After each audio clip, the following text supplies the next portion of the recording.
So, folks, this is our Christmas episode, and returning to the podcast as, well, she said she would, on our 100th episode, we're going to be having Nathalie Cox return in just a minute, this time to discuss swords and sandals, ancient epics, and an Xbox One game that just came out as the most interesting jiggle physics I've ever seen.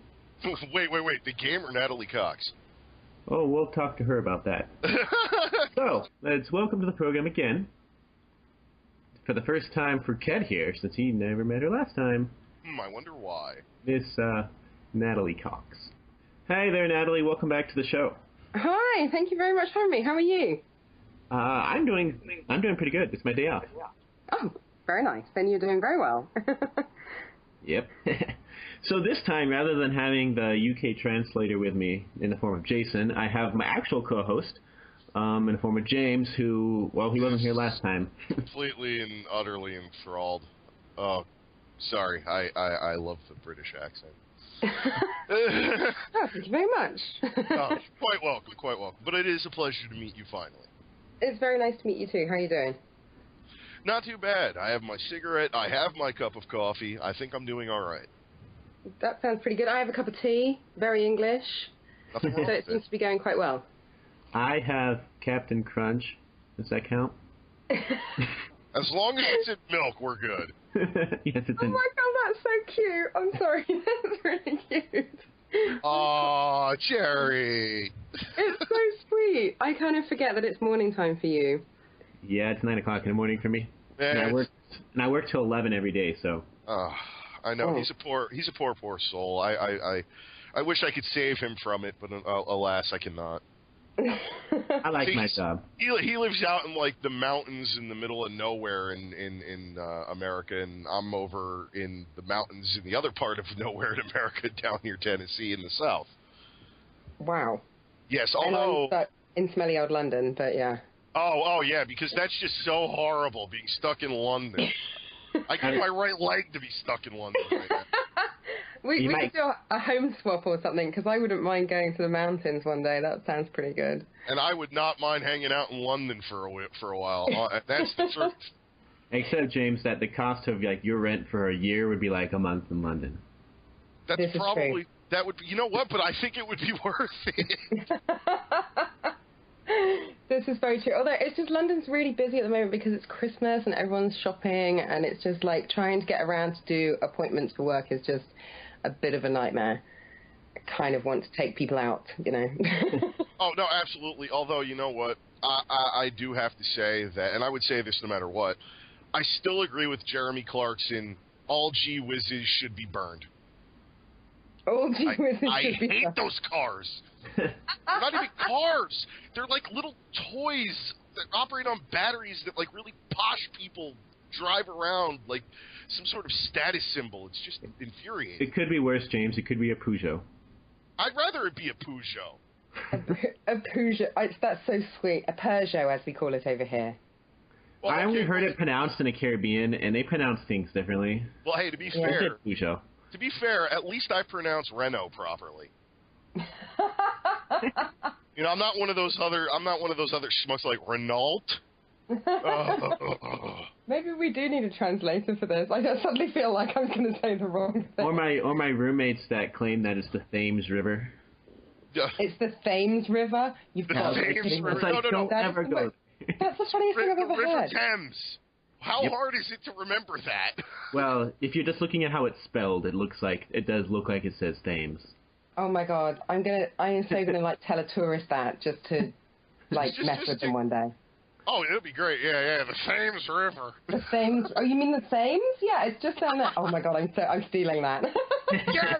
Yes, trolling from across the Ah. So just a quick follow-up from that last time. Were you able to get J.J. Abrams' attention on Twitter? I about Star wasn't, Wars? unfortunately. You know what? It was one of those days where I had such a busy day, and I walked into the bookstore. I was like, why are all these people queuing up outside? Like, and it's a big bookstore in Piccadilly Circus. They usually have guest signings. So I've been to stuff there before, and, you know, they usually get quite good people. But it was just ironic that I suddenly was like, hello. Hello. future employer, how are you? So I really wanted to go back and just kind of throw myself at him, so to speak, not in a romantic proposition kind of way, obviously.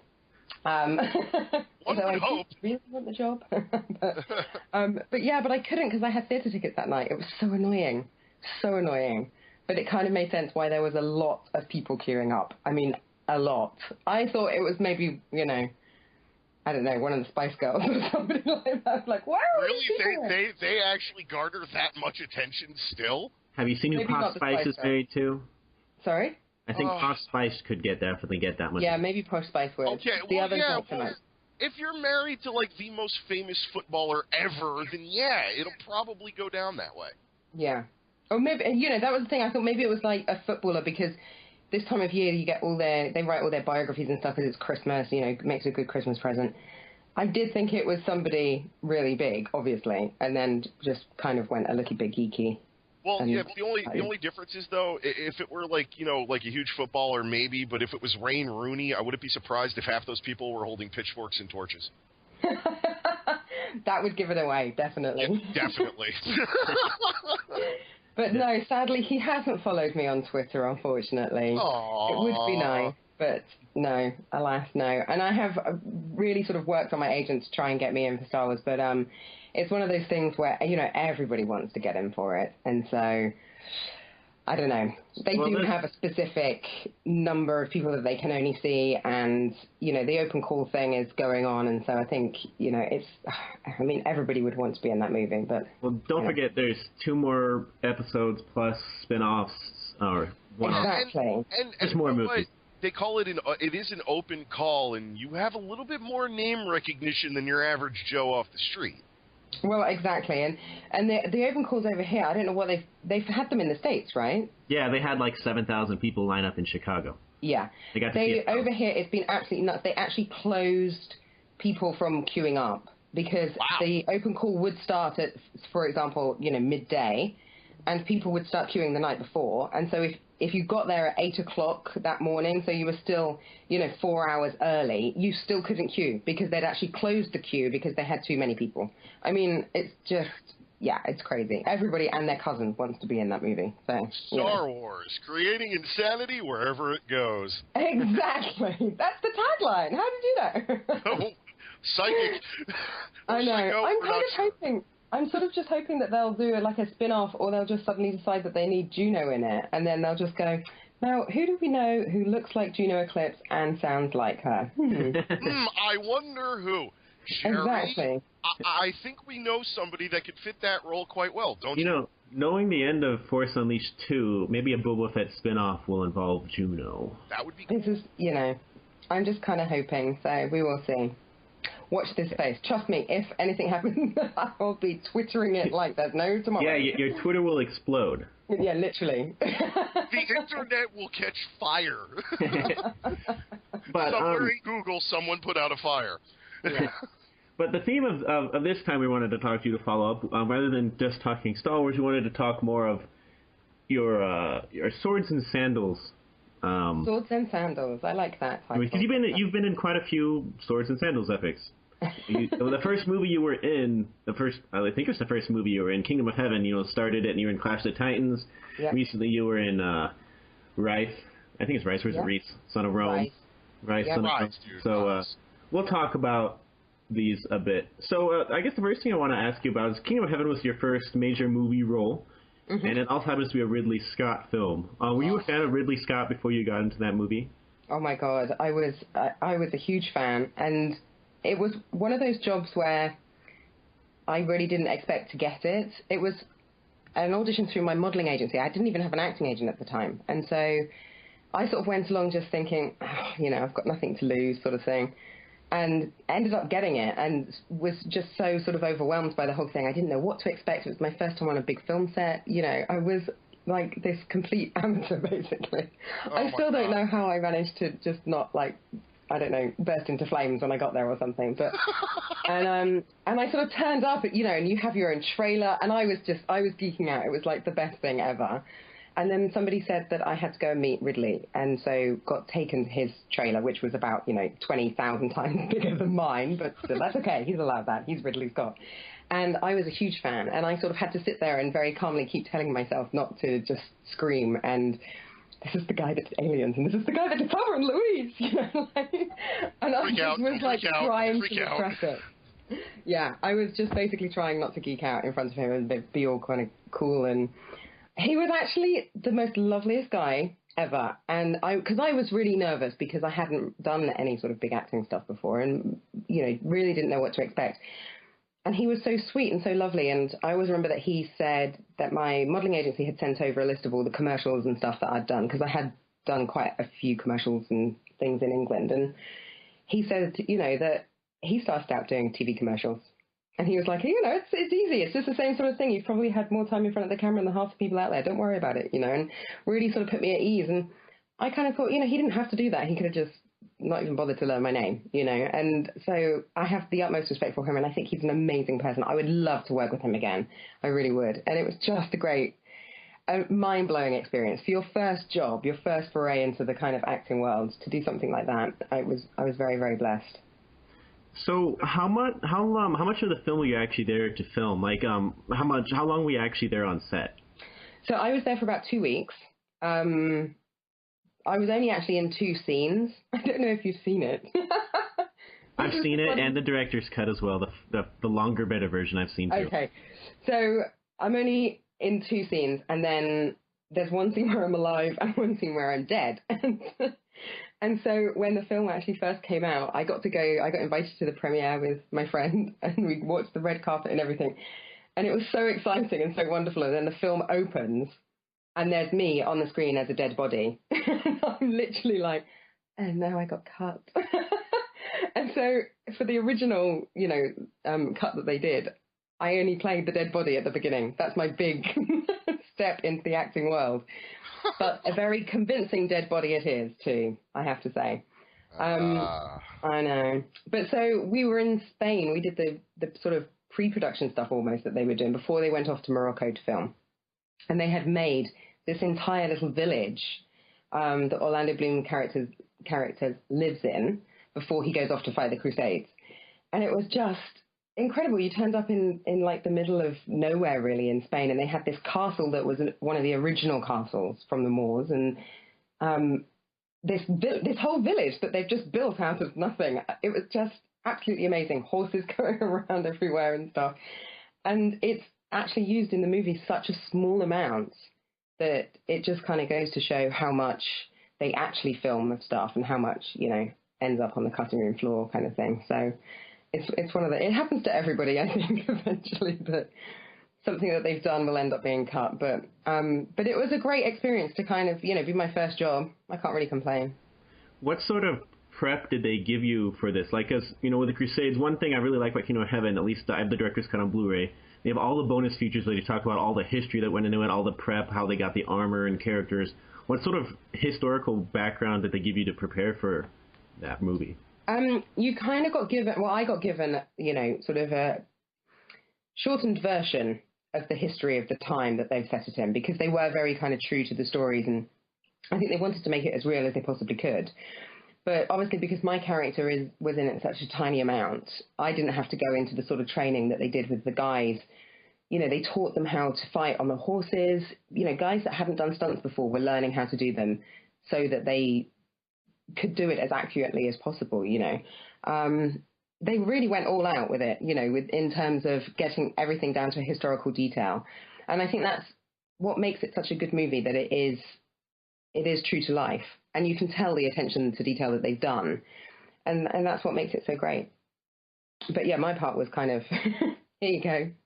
Here's a big sack to wear, because they didn't really have fitted dresses in those days. It was delightful.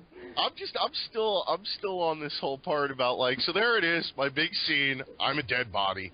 I know, and it did sort of set the path going. My path in my career that I ended up playing dead bodies quite often for about sort of the first 3 years of my acting career. Every time my agent would call me up and she'd say, I've got this, do you want to audition for this part? Does she die? Yeah, okay, so I'll do it. You know, it's fine. I seem to have the niche of playing dead bodies. But, I was going to say, there you go, the new tagline, Nathalie Cox, professional corpse. Exactly. But it did become a bit of a joke with my friends that every time I auditioned, or every time I got a job for something, if it was like a murder mystery, they'd always go, well, it's obviously you're going to die then, Natalie, clearly, because that's what you do. I always say it's because I'm very pale and they don't have to put very much makeup on me when I'm the corpse. Yeah, doubt it. So you got, with your scenes, you got to meet Orlando Bloom and I believe Liam Neeson as well, if I remember right. So were you already fans of them well before then, and what was it like finally getting to meet these people you'd seen on the big screen for so long? Oh my gosh, meeting Liam Neeson was just, he's quite a nice man, isn't he really? It was a little bit, he was in his full armour when I first met him and I just kind of was like, oh, hello, how are you? Yeah, big fan. I mean, he's such a great actor. He's just incredible, I think. So, and he was just the loveliest guy. And Orlando was really nice as well. And we were kind of stuck in this sort of little hotel in the middle of nowhere. And it was Orlando's birthday when we were out there. We all had a big party for him. And all these fans turned up outside the hotel with like cake and balloons for him and birthday cards and stuff. And he spent hours outside talking to them, you know, and having his picture taken with him. And I just thought that's what makes like actors human, you know, and that's what makes them really nice people when they can actually take time out of their day to do that, you know.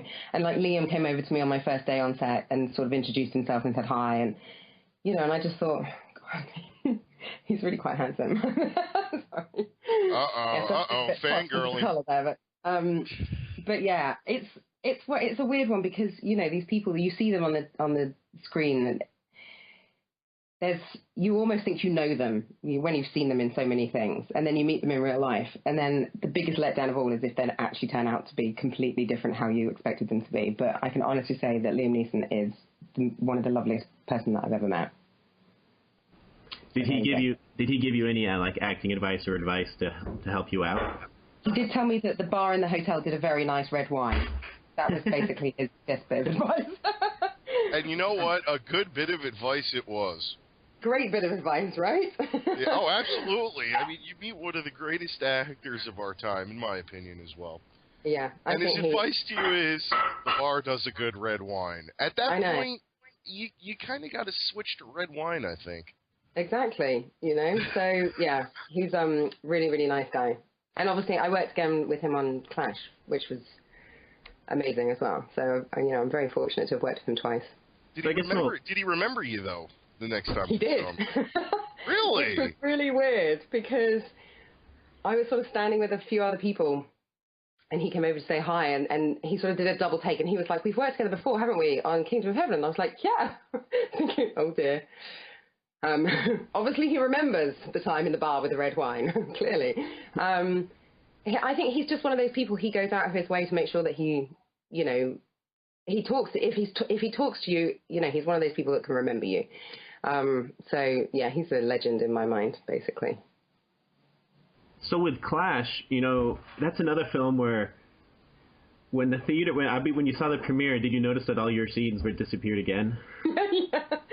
Oh God, it's the theme. Damn it. I don't know. Well, I think they cut most of Gods out of that movie entirely, except for and Hades. There was like this whole other storyline going on between two of the other gods that got completely scrapped, and I felt so sorry for them because they had loads of stuff and did weeks and weeks of extra filming, and the whole thing just went.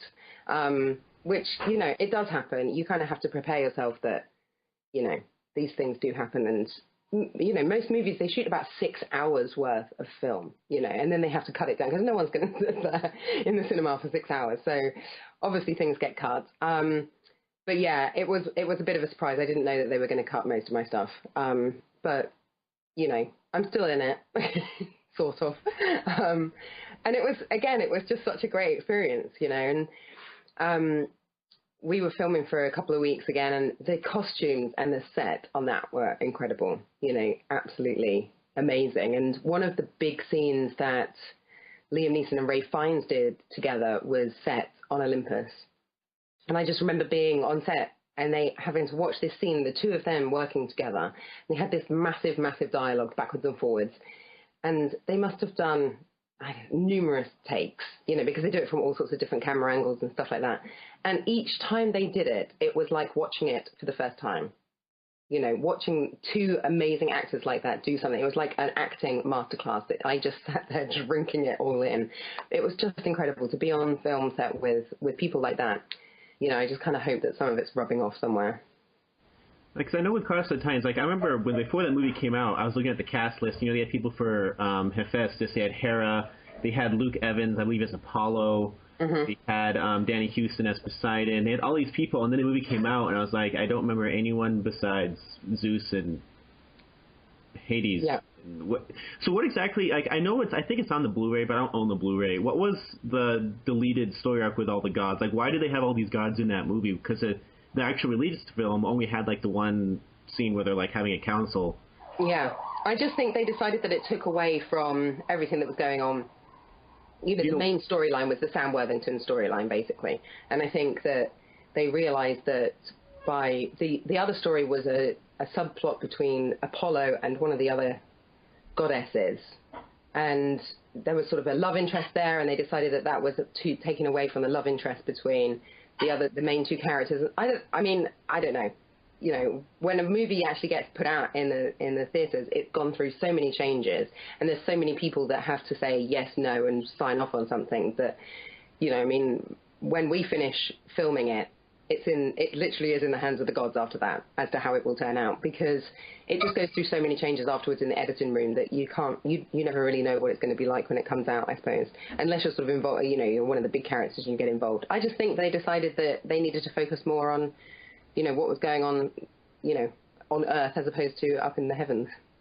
Okay, so can you talk about what any details of what was cut, or just that it would involve those two gods? No, just there was sort of a love story between two of the gods, and if I remember correctly, I think they were half brother and sister or something like that, and I think they just decided that they only needed one love interest in the whole thing. So. I wasn't really involved in much of that. My part was relatively small, and I knew that anyway. So, going in for it, I knew that I wasn't going to be in it that much anyway. So, it's not that much of a big disappointment to me in a way. It's not like I knew that I'd filmed 15 hours worth, and all of a sudden, there's nothing in there. Yeah. So, I'm just quite happy that I got to do it, and, that I get to work with people like that and, see them work is just incredible. Were you familiar with Artemis and so on before you got the role, or did you get the role and suddenly you did research on who Artemis was? Well, I did Latin at school, actually, so I did Roman civilization as part of we have GCSEs over here, you guys won't know what they are. It's when your exams that you take when you're 16, basically. So I kind of knew a little bit about Roman, the sort of the mythology side of it a little bit, but yeah, I did a bit of research and she's a kind of cool character. She's, I had this big bow and arrow that they gave me that I got really excited about, and then they told me that they weren't going to give me real arrows because they thought I might actually try and shoot one. But she's kind of cool and she's kick-ass, and I quite liked that because she's she's the goddess of the hunt. She's can handle her own, and she's sort of this Amazonian strong female character, which is fantastic from a girl's point of view. I'd rather be the goddess of the hunt than sort of, I don't know, the goddess of the goddess of love or of flowers or it's something I am the goddess of badassness. Exactly. You're no, I want a weapon right now, please, thank you. I want and the best thing was when they were giving me my my wardrobe, they brought in a whole bunch of bows to measure me up for a bow, and they had to give me a guy's one because I was so tall that all of the ones that they had for the female characters were rather small, and they made it look like I was sort of holding a toy one. So I was like, yeah, give me a big bow and big arrows. Yeah, right. That's what I was saying. It's yes, I want a bow the same height as myself. Yeah, exactly. She's the goddess of the hunt. Come on, guys. Help me out. Really, I'm supposed to have a bow that's 6 foot long that can shoot a target from a mile away. Come on, what's going on? I know. So I did a bit of research, and the whole sort of Greek mythology thing. I really quite like that anyway. So it was a really good job to do. And if I remember from the pictures, didn't they have your hair done up like? I don't know. Was your hair actually that long, or did they add a lot of hair to your head? Oh, they added hair to it. My hair's quite long and quite thick anyway, but and they sort of crimped it and backcombed it, and But yeah, it was hair and makeup on that job was amazing, and all the girls had the most sort of elaborate hairdos and bits stuck in them and things hanging off them and stuff. And I mean, it was just. The wardrobe and hair and makeup on it was great. It's one of those jobs where you go, yeah, I just really want to do this because I get to wear a really cool outfit. So yeah, I love doing it. It was great. I would have done it, I would have gone into it quite happily knowing that my part was very small because it was just a great thing to do. Awesome. So, you were saying how you loved seeing Liam Neeson and was it Ray Fiennes? Ray Fiennes, yeah. And going back and forth and so on. So I imagine this would have been a very because this was more towards you're already into your career a bit. You've already done Force Unleashed and other things. What was the thing that you learned that you took away from Clash of Titans the most? Like, what was the biggest lesson you learned from this? I think it was to basically try and do each take fresh, as if it is the first time you're doing it. And those guys. That was what they were doing. That was the most incredible thing about it, that I just kind of, I still feel like I'm still learning as an actress. It doesn't matter how many jobs I do, I still turn up and get a bit nervous and think, oh God, I don't know what I'm doing. And I still, it's a learning curve. You develop new techniques and new little quirks and whatever for each job that you do. And to see them do the same thing, and it was so wordy, it was backwards and forwards between the two of them, but each time it sounded like it was the first time they were doing it. And that, I thought, if I can do that for each take that I do, then that's what makes a really good actor, because then it doesn't matter how they edit it, that your performance is going to be amazing each time. Basically, that's what you have to do. You have to do your best every single time the camera says action, But just to see, I mean, I just kind of was hoping that somehow, sort of by osmosis or something, I was going to sort of get some actingness from them somehow. It was just amazing to watch. I don't know, Sorry, just being in the same room. room. I love that, yes, the process of osmosis. I will eat his heart and steal his power. Exactly. Somehow I will absorb their souls and I will become a better actor because of it. Yes. Is that not how it works? Well, you know what? It may very well. I am not an actor per se, but I would think that you never know. It is one of those things. Acting is one of those things that when you see other people doing it who are at the top of their game, that you just by watching them do it, you can kind of go, oh, this is how it's done, and you can kind of feel it. And so I just, I would love to be that good. I really would. But I just think the second that you stop trying to be that good, then you might as well just give up, because acting is an organic thing. It changes every single job that you do. And that's why I love it, because it is different every time. Well, see, so there you go, though. You're well on your way. You will get there. Eventually, we will be sitting here, us, on our little internet radio show. You shall be an A-list celebrity. And one day we will go, yeah, we used to talk to her back when she was still, gawking at Liam Neeson and, absorbing Ray Fiennes' soul. We remember those days. Well, thank you. I'll send you a postcard from Hollywood. Oh, thank you. Oh, or you know what? Just when you get there, do another interview with us. Awesome. It's a date. Oh, hey, all Episode right. 200, here we come. Yeah. Oh, I think honestly though that because I've seen Clash of the Titans, and I thought that was a cool movie. Although much like Jeremy, I don't have it on the extended Blu-ray. I just have the straight. To correct it, James, it does not an extended Blu-ray. It just has the Blu-ray has like 40 minutes of deleted scenes. Oh, really? It's not an extended thing? Oh, okay. Well, still though, I don't have the Blu-ray. I've only got like the straight DVD. The really cheap case because got to keep costs down. I got kids, but no, but I remember seeing that too, and I remember that because I wanted to touch on that with that whole subplot thing because I had no idea. I felt like really there was more they could have done with the, I think it's a good movie. It stands by itself as a good movie, but I don't know. I think they could have developed more with the gods, because that is the interesting bit. That's the bit everyone wants. It's like doing a movie about superheroes and then only having sort of two of the superheroes in it. You want to know more about them. So maybe there's a spin-off there somewhere. That's possible. That would be cool. I'd watch it. So one question I really have as a movie lover, what were the major differences between working with Ridley Scott as a director and Louis Leterrier, I think it's pronounced? Yeah. What's the major differences between them? Because they're very different directors. One did Transporter and Hulk and Clash of Titans, and the other one did, Alien. Yeah. Yeah, basically. I love that. All you got to do is say Alien. That's it. That's all you need to know. Yeah. It's the trick. You can't really compare them because every director is different and every director has different ways of working. And over the years, I've worked with some directors who give you a very sort of free rein, and I'll sort of turn up and say, well, where do you want me to stand? And they're like, you stand where you like. And then there's other directors who go, that is your mark, you stand there. When I yell action, you do your line, So different directors work differently, just the same way that actors work differently.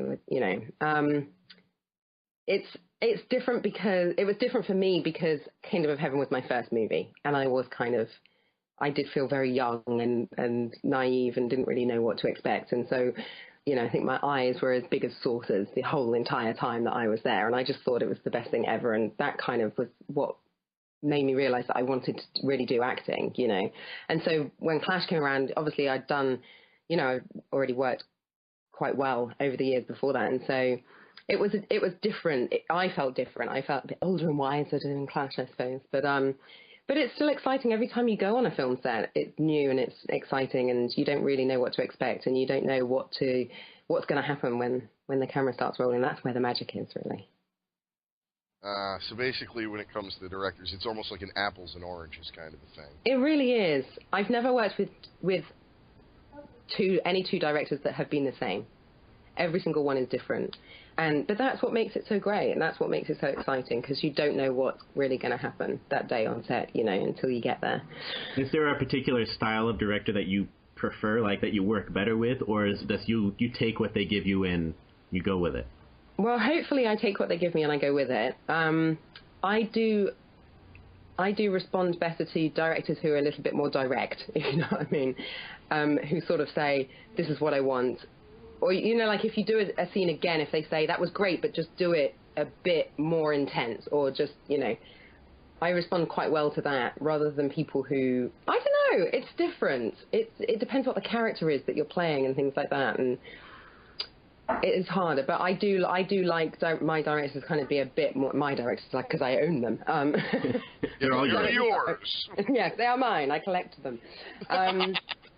I respond quite well to very straightforward, direct direction, if you know what I mean. But like I said, every single person that you work with, it's different. It's different every time. Okay, so you'd respond pretty well to George Lucas's faster and more intense direction. Absolutely. And that was actually used quite often when we did The Force Unleashed, I have to say, but more as a joke. Did Hayden Christensen ever talk about working with Lucas, being on Jumper a lot? 'Cause I imagine you saw him there sometime. There was all sorts of stories banded around there, I think, but I think it's a Vegas thing. What happened at LucasArts stays at LucasArts, really. There was quite a few stories, sort of, but we like to think that we were making our own history there as well, so it was good times. Is Samuel Jackson as intimidating in person as he is in that movie at times? I only met Samuel L. Jackson once because I wasn't in any scenes with him, so I met him sort of as he was having his downtime. He had just finished filming and stuff, and he actually seemed like quite a cool guy, and just kind of was hanging. He was like, "Hey, I'm Sam. Nice to meet you." I'm like, "Hi." Be cool. It's fine.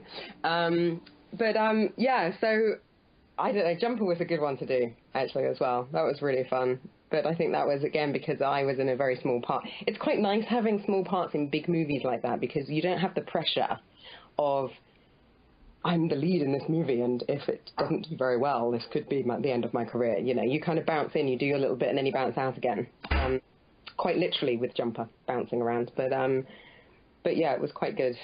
it was quite fun to meet them all. Okay, so now we're going to talk about the project that you couldn't talk about the last time you were here. I know. An Xbox One game that just came out. Yep. There's a lot of talent behind this game. There's one of the directors worked on Starship Troopers. The other one I know did Crysis 1 and 2. Yep. So why don't you tell us a little bit about how you got the job to work on this little Roman game? I know, Rise, the big game that I wasn't allowed to talk about for so long, and then I was really nervous that it would come out and I'd say, yeah, this is the one I did, and everyone would go, oh, that's not exciting. But actually it's gone down quite well. It's weird. It's a weird one. Some of the critics have said it's not so good. Some of the fans have said it's great. So who do you go with? It's, but no, it was the same as the same way that I auditioned for the Star Wars game, that my agent called me up and said, there's this computer game, do you want to do it? And having done the Star Wars games, and I've also done voiceovers for a few other small games, that, I love doing them. And so when they called up and said, do you fancy doing, another one, but it's a big one this time? And I was like, yeah, great. And I didn't know whether I would get it or not, because I thought, well, I've done, the Star Wars one, and will they want somebody, because it was motion capture again, so the character would look like me. I thought, will they want somebody who looks like Juno to be doing this, or is that going to hinder me getting the part? But yeah, I just went along and luckily I got it. So it's a pretty cool game. I quite like it. Whether the critics like it or not. Well, yeah, as long as it's not destroyed by the critics, it's usually pretty fine. And this one wasn't destroyed. It was, 60%? Something. Yeah, about that. But, Jerry, you got to remember something. When it comes to video games, see, she said a very important thing. She didn't know whether with the critics or with the fans. Bit of advice. Whereas critics will give you a good idea, I've noticed, about, whether or not a game is doing well or not. Always side with the fans, because they're the ones that buy it. Exactly. And I've had loads of people on Twitter, contacting me saying, oh my God, the game's really great, we really like it. So, if you like a slash and kill game, it's the game for you, because it's a slash and kill game, basically, and a pretty epic one at that. So it's pretty bloodthirsty, I have to say. Maybe not one for your 5-year-old nephew. I'm just saying. Okay, I'll buy him Grand Theft Auto 5 instead. Oh, yeah.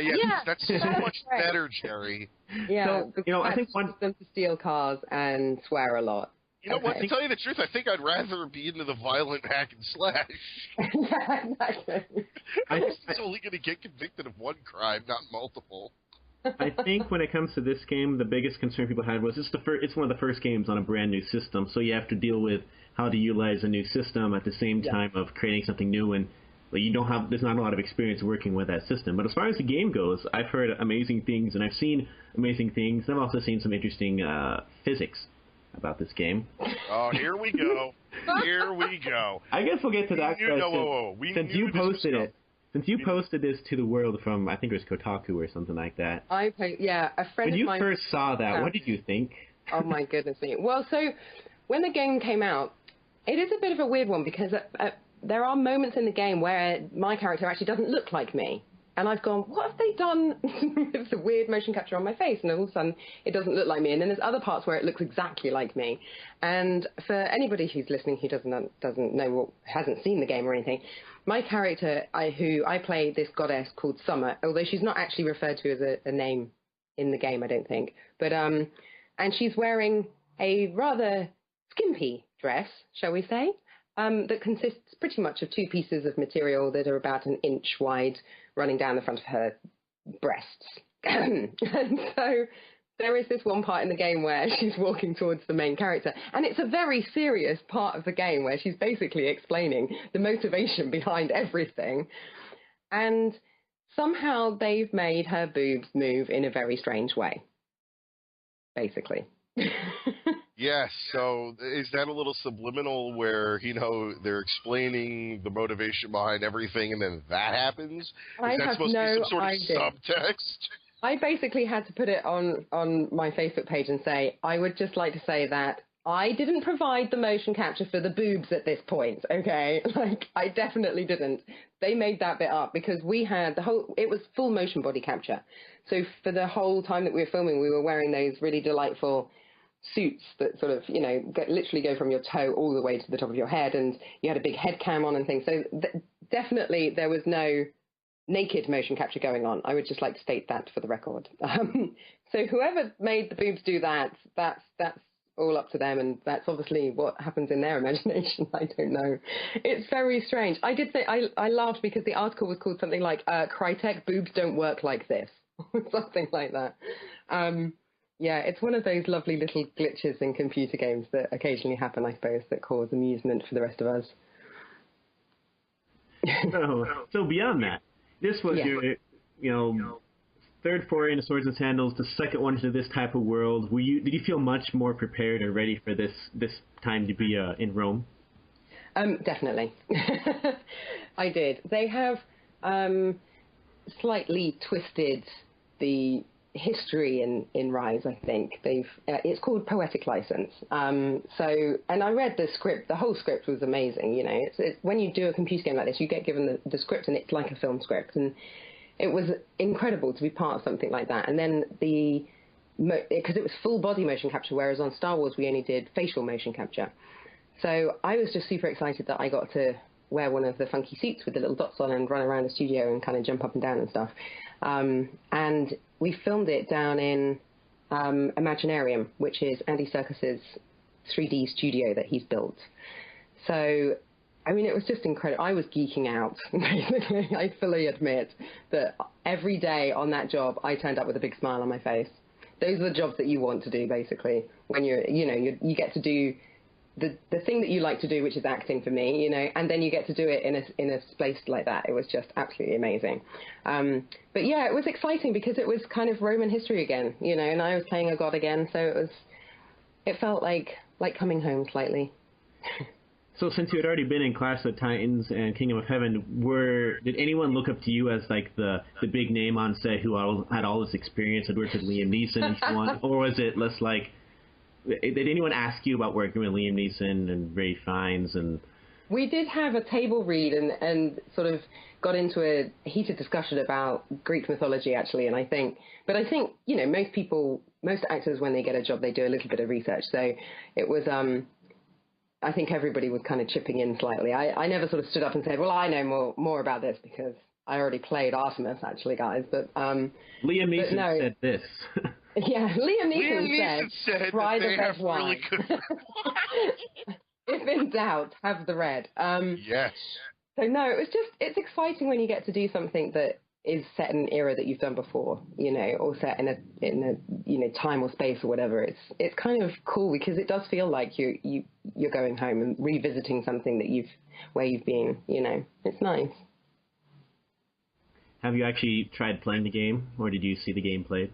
Yeah. Do you know, I haven't got an Xbox One. It's really sad. I know. Can we have a bit of sympathy, please? Actually, forget about it being really sad. It's just really expensive. It is really expensive. I sort of have to tell myself that I'm going to have to wait because my PlayStation 3 died quite recently, and so I know, which was I was really upset about that. And so I bought myself. I was kind of debating whether to get a PlayStation 4 to replace the PlayStation 3, or to get an Xbox One. And so I decided what I was going to do actually is get a PlayStation 3 to replace the PlayStation 3 because they're dirt cheap because the new one's out now. And then I would wait until after New Year and treat myself with my next big job and buy myself an Xbox One. So I will hopefully... a wise choice. Yeah, be getting one in the new year. But I've seen all the stuff that they've done. People have posted stuff on YouTube already and things like that. And a couple of my friends have played it. So I think I'm going to be going around over the Christmas holidays. I've been really busy as well, to be honest. I haven't really had a chance to kind of sit down and play any computer games in the past couple of months. But so I think over Christmas, when I've got a bit of downtime, I'm going to head over to a friend's house and have a go with it and see what it's like. It'll be interesting to see what the new system is like. And also because I've never had an Xbox before, so it'll be a whole new thing for me.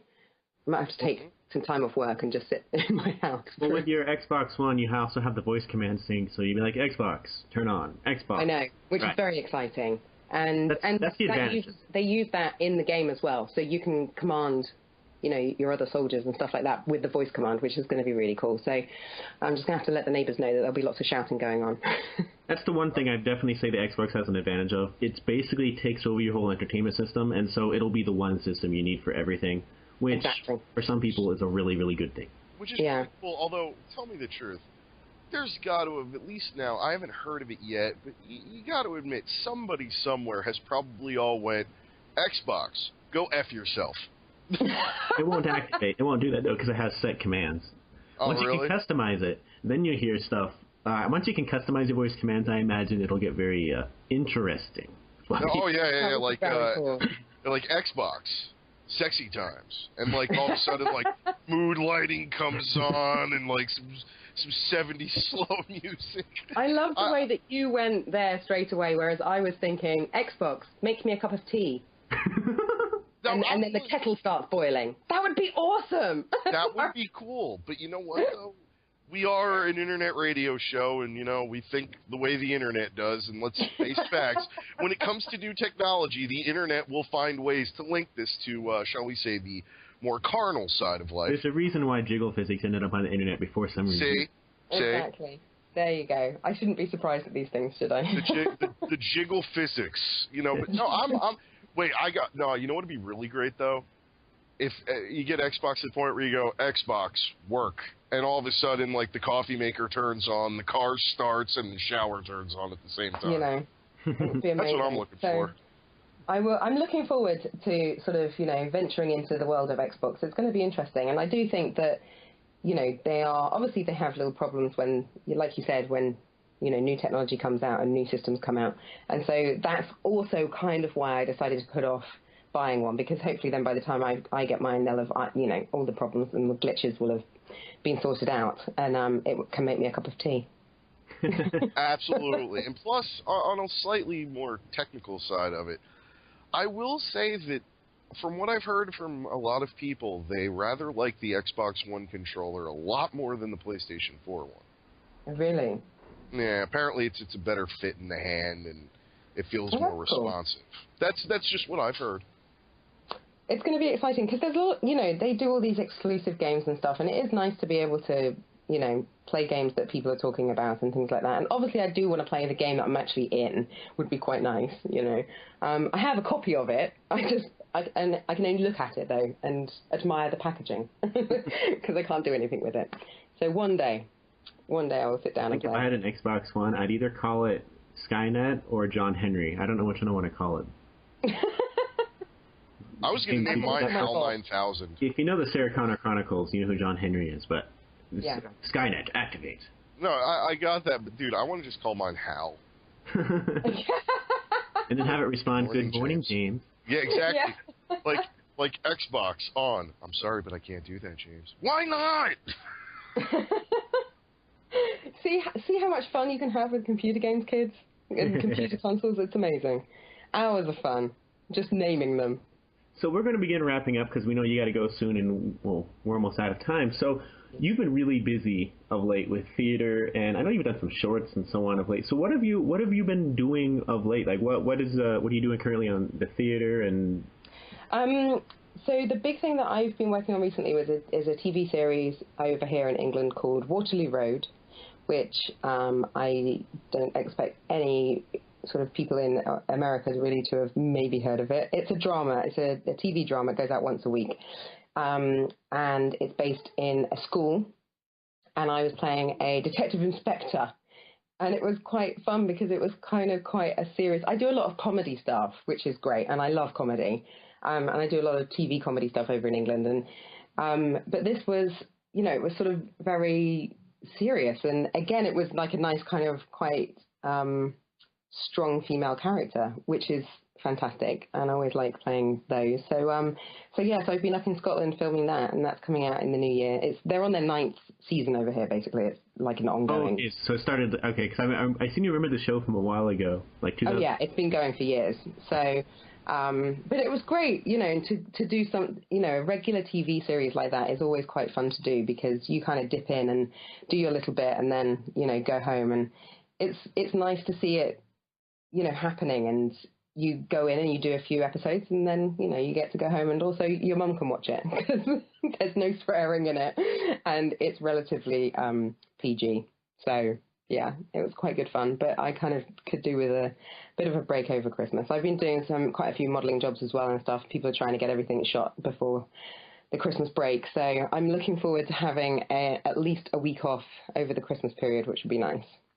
So I imagine with all these modeling, since you know you are a model, they have you do a lot of commercials for Christmas and so on. Is that what they've been doing, filming a lot of stuff for the Christmas holiday? Yeah, there's quite a few companies that I work for that do like online shopping and things like that, clothing companies over here, and obviously they have to get all their Christmas. Oh, I tweeted, I think, a picture of me. My first Christmas shoot was in September, I think it was, and I was sort of wearing a reindeer jacket, and I was like, this is just crazy. But now they're still getting everything done because they want to get it all done before Christmas. And everyone wants to have time off over Christmas, so they don't want to be shooting stuff before then. But yeah, I've done quite a few modelling shoots recently with Christmas trees and reindeer antlers and things like that. It's been quite good fun. It's definitely got me in the Christmas spirit. And I don't know, you've also done some with chocolate and everything. Oh yeah, the TV commercials. I seem to do quite a lot of food TV commercials, which are quite good, I suppose, except when you're doing a 16-hour day and you have to eat the same thing again and again. Although I did a Toblerone advert, and that was pretty awesome. It was a 2-day shoot, and they kept saying, "Are you sure you don't mind eating the product for the whole time?" I'm like, honestly, I'm fine with it. Just keep bringing it. It's absolutely okay. Which is always quite fun. Yeah. Of course, you're thinking that the modelling agency in the background are going, "No, don't eat anymore. What are you doing? You're not supposed to be eating chocolate." No, I love doing commercials. I think, you know, they're great fun to do, and it's like a little mini acting job you get to do for a couple of days. So, yeah, hopefully I've got a couple lined up for the new year, so it's going to be a good start next year for 2014. Well, that sounds pretty awesome, actually. James, do you have any more questions for Natalie?